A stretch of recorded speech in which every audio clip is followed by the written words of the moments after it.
The Sudrian Chronicles, Book 23, Enterprising Engines. Dear Clara, as you are well aware, modernization on the other railway has been in full swing. Boko was the first step in the northwestern region. The other railway is still trying to open Sodor's floodgates and get in more diesels. However, Sir Tuppenpat's engines are enterprising ones and won't let some rude diesels deter them. They'll persevere even in the face of doubt. Between you and me, though, I hope that nothing gets in the way of our steam engine friends. Sincerely, the author. Story 1. Tenders for Henry. Originally written by Wilbert Awdry. The sheds were lively and bustling as the setting sun shone in the shed as the engines came in for their sleep. All was joyous, except for Gordon. He sat solemnly in a corner, alone and tired. Unfortunately for him, he was taking the midnight express to, he shuddered, the other railway. Henry sat next to him, observing the big engine. "What's the matter, Gordon?" he asked. "I'm not happy," he said flatly. "Well, of course you're not happy," came a voice from the other side of the sheds. James had perked up and overheard the big engine's complaint. "Your firebox is out of order, all because of that nasty sooty coal at Barrow." "It's not because of the coal," he rolled. "You wouldn't understand, James." "I know what it is," chirped Henry. You do? "It's boiler ache." Gordon rolled his eyes. "What is this? Educating Gordon Day?" "You must have had all that water at Barrow yesterday. I told you how they don't maintain that standpipe properly." "Enough! It's not boiler ache, it's—" "The water's rusted. It's probably swelled up your tubes. Your boiler must be full of sludge." "It's not boiler ache, and I have no boiler sludge." Gordon wheezed crossly at the other engines and left for the midnight express. Gordon had made good time as he arrived at Barrow Inverness. He came to a stop under the station canopy. The night was silent, all except for the purring of the engines that inhabited the yards. The diesel slunk about, sleeping in dirty sidings that were once grazed by steam. "Should we look if the coal's been refilled?" asked the driver. "Oh, please, Flynn. Like they've bothered to even go near the bunkers." "And no to the standpipe, right?" "Of course not. I'm not having another clean out of my tubes for a long while. That water was fuzzy. Booster serves better than that." An unnatural silence filled the air. "Just to get into the yards and turn around. What is taking that signalman so long?" He stared down the signal box, waiting for the signalman to let him into the yards. "Where's my road? I can't miss it. Not again. I've been so good recently." He was soon answered, however, as a sputtering of a diesel surrounded the yards. For a moment, Gordon thought they were two Gronks, until he realized the lack of the cab from one. Wires spread in between them, connecting them up. The back diesel seemed to be in pain, almost needing energy. The front one was the opposite, laughing his monologue. "Oh, the boss is going to be happy with us. We'll find that mystery engine and he'll be so happy he'll separate us.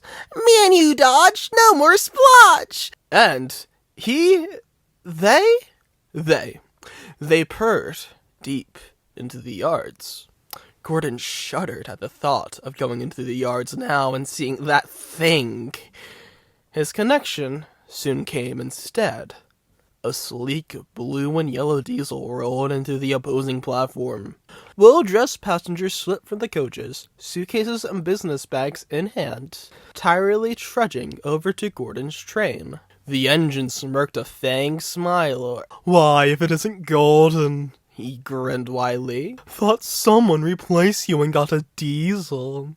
Haven't been seeing you around recently, though. Good evening, D199. He didn't dare move his eyes to the diesel. He just sat there, facing the line ahead of him. He wished to have met the centipede, than to wait around with D199. Are you avoiding me, Gordon? Purred the diesel. So that's where you've been. You've been hiding from me. Diesel got giddy at this. Can't handle foxy little me. Oh, I flattered Gordon. Gordon would have preferred a boiler cleaning at this point. He stared down the signal box, now waiting for the signal man to finally save him. Now have you gotten your tender fill for your evening drine? The diesel plucked a snarky smile, waiting for Gordon's response. Alas, when none came, he continued his joke. Alone. Oh, wait! You can't, because old antiques aren't used here anymore! He cackled, laughing maniacally. Gordon shuddered stiffly, trying not to let the thing get the better of him. Oh, you won't need that tender soon, though. We diesels are taking over, and we don't need tenders to make us important. It's not the tenders. What was that, Goldie? It is not the tenders that make you important. Oh, yeah? What is it then, Gordo? Gordon closed his eyes and quickly tried to meditate himself.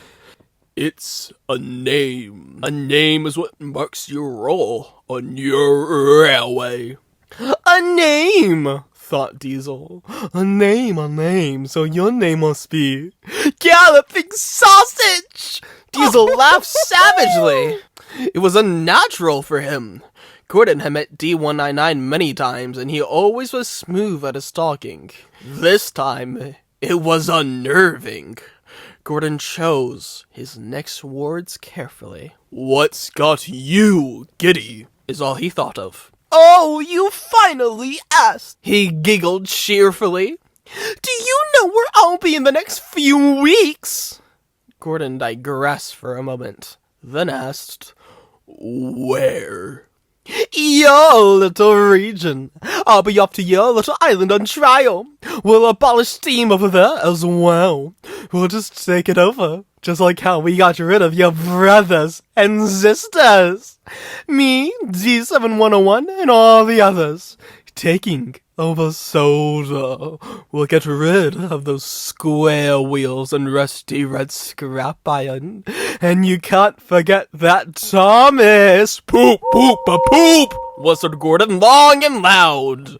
You may disrespect and taunt me all you want, but do not bring my friends into it. Gordon's road suddenly opened, and he flew into the yards to get quickly turned around. Gordon came back to Tindif rather fired up. He was hissing and clanking a great ton. "New easy, boy!" exclaimed Flynn, trying to calm his engine. The coupler had tried to uncouple Gordon from his train, but they were so jumpy, they didn't dare go near him. The door to the Fat Controller's office burst open as he stepped out. He clambered his way up to Gordon. "What is going on?" he asked. Gordon quickly hushed himself at the sight of the stout man. "Are you alright, Gordon?" he asked. "No, sir," mourned the big engine. He gave in. "I keep thinking about the dreadful state of the world, sir. Is it true, sir? What the diesel says, sir?" The Fat Controller smacked his lips that had a weird powder on them. "What do the diesel say, Gordon?" "The diesel says, sir, that they've abolished steam, sir." The Fat Controller let out a lonesome sigh. "I'm afraid so, Gordon. It is true." "All my Doncaster brothers and sisters, drawn the same time as me, there." "Yes, all except one." Gordon sighed a long and heavy sigh. With that, he left for the gloomy sheds.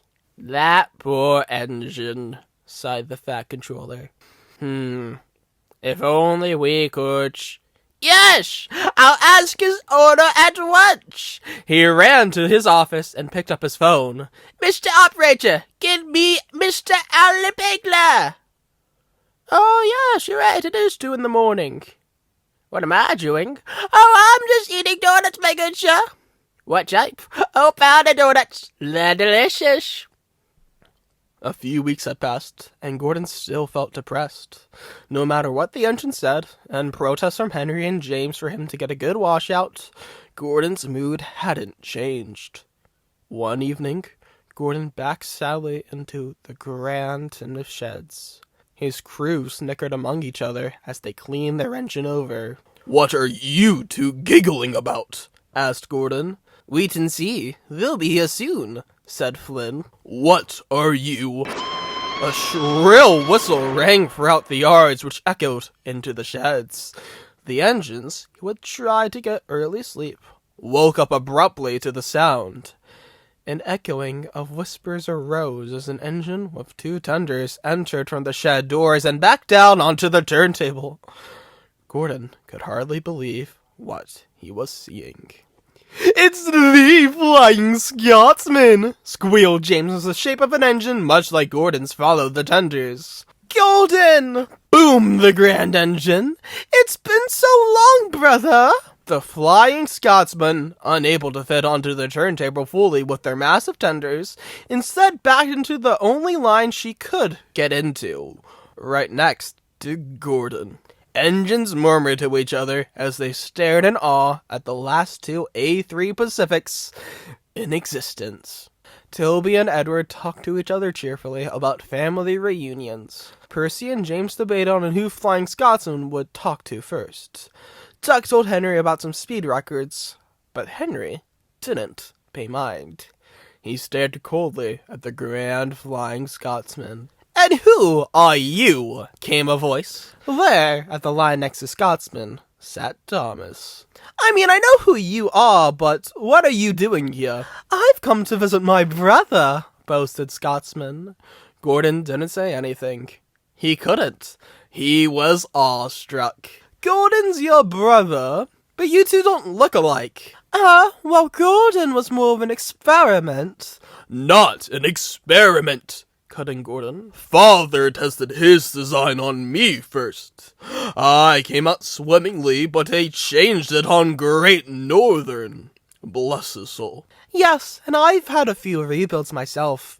Mr. Pegler said that I was a special engine, and that they never did a proper Doncaster job, but it serves." "So you're a special engine, then?" Henry snorted from the other side of the shed. "Is that why you've got 2 tenders?" "Not quite, whoever you are." "You'd hardly believe it over there, Gordon. They've hardly got any coal and water for me. I'm one of the last steam engines that British Rails lets run. Can you believe it?" Gordon shuddered. He could. "You're lucky, Gordon. You're the controller who knows how to run a proper railway. It's utterly disgraceful for what they've done over there." "Yup, definitely siblings." The 2 chattered all night, and only slept when the other engines complained early in the morning. Everyone got on phenomenally with Scotsman. All except Henry. Henry awoke to a loud commotion from outside the shed. There, Flying Scotsman and Gordon sat proudly in the entrance as lights flashed from all angles outside. Large crowds of people took photos of the 2 engines as they were interviewed. Henry scoffed as he tried to leave for the coal depot. "Excuse me, pardon me," he wheezed to people, drizzling them in a misty steam. Some complained, but most didn't mind of the momentous occasion happening in front of them. As Henry waited for the crowd to part, he hissed at Scotsman. "I'll have you know that me and Gordon are also brothers," he announced. The crowd perked up at this. Quickly, lights were flashing on the 3 Gresleys and the Black 5. "Really?" inspected Scotsman. "I don't remember the last time we were related to a Stania. Right, Gordon?" Gordon rolled his eyes. Henry is rebuilt, he explained crossly. He was built off Father's designs. We're half-brothers. The big engine finished, and a more embarrassed mumble. Yes, rebuilt, a lot, stammered Henry in a hopeful beg for belief before leaving in a cloud of steam. The nerve of her! Scoffed Henry when he finally reached the depot. He found Duck and Donald there and began to rant to them. She thinks she can just come in and steal Gordon. Hume, quizzed Duck. Flying Scotsman. She just strolls in here just to take my brother. You know what she's done for Gordon? Nothing. Absolutely nothing. Gordon wrote so many letters to his siblings, and do you know what he got? Nothing. Not a single reply. That's because they're dead, Duck rolled. And now she just comes here for some exhibition? What does she have that I don't? Looks for astute, Donald chuckled. Well, she is famous, gagged Duck, choking on his words. She was the second engine to go 100 miles an hour. You mean first, cut in Donald. Duck rolled his eyes. More famous than me? I'm in books. She's in more books than you. She's even in a movie. So are her tenders. Why so much talk about tenders? Most engines would know to leave Henry to his complaining. But Duck is not most engines, and instead was growing fed up. He wanted to have some fun with Henry instead. Tenders are American distinction, Henry. Don't you know? What? She's got 2 tenders. That's more than you. Maybe if you got more tenders, Gordon would respect you more. You knew? Donald cocked an eyebrow. Duck continued. I've got some tenders. Would you care to have them? Why do you have tenders? Scoffed Henry despicably. Alright, the deal's off. Would you like them, Donald? Good, I love them. I'll take them! How many? When can I have them? If that's alright with you, Donald? Donald tried to stifle a laugh. Why, of course, Henry. 6. They're quite lovely. You can have them this evening. 6 lovely tenders. What a splendid sight I'll be. That will show Gordon what a splendid engine I am.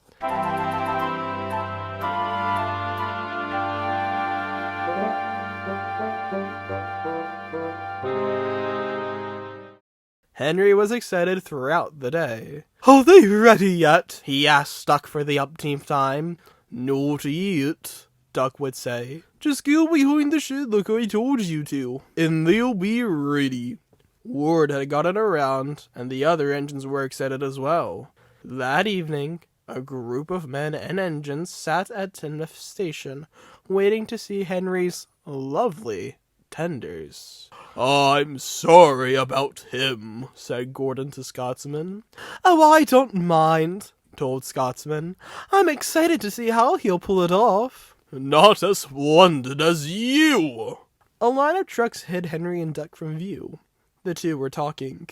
Duck! How could you? What? I never told you their appearance. You said they were lovely. I think they are. It's a nice rusty sort of red. A large cloud of steam erupted from the trucks. You come off it and you show them your tenders. Duck puffed back, switched lines, and shunted the trucks out of the way for everyone to see Henry. Instead of 6 lovely tenders, Henry had 6 old dirty tenders. A harsh metallic red shined off the harsh corroded sides. Why'd you steal James's tenders? You on, chuckled Duck loudly. Boiler sludge filled the inside of them. It sloshed around as Henry moved mournfully forward. He sprayed Duck with steam as he hastily made way for platform 6. Henry muttered swears under his voice as he made his way through the station. Have a good washout, called a voice. You'll feel a better engine then.